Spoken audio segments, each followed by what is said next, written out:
Praise the lord. దేవునికి మహిమ కలుగును గాక. రోజు నిజంగా మీ మధ్యలో ఒక మంచి మాటను పంచుకోవాలని ఆశపడుతూ ఉంటున్నాను. నిశ్చయముగా మనం చూసినట్లయితే పోతీఫర్ భార్య చేసిన తప్పు మనం చేస్తూ ఉన్నామా? చాలా జాగ్రత్త.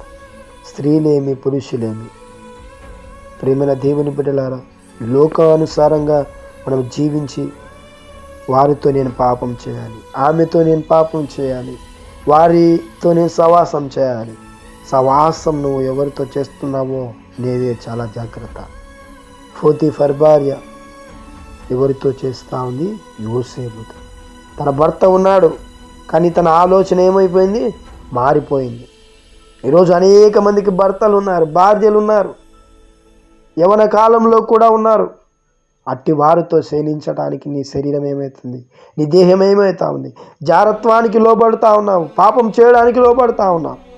అయితే ఈరోజు ఏ విషయంలో నువ్వు చాలా జాగ్రత్తగా ఉండాలి అంటే, నీ దేహాన్ని నువ్వు కాపాడుకోవాలి, పరిశుద్ధంగా కాపాడుకోవాలి. యోసేపు ఎలాగైతే పరిగెత్తాడో పాపానికి దూరంగా, ఈరోజు నువ్వు పరిగెత్తడానికి ప్రయత్నం చేయి. పాపం ఎప్పుడైతే నీ జీవితంలో నుంచి తొలగిపోతుందో, నీ జీవితం కూడా అప్పుడు ఆశీర్వదింపబడుతుంది. హల్లెలూయా.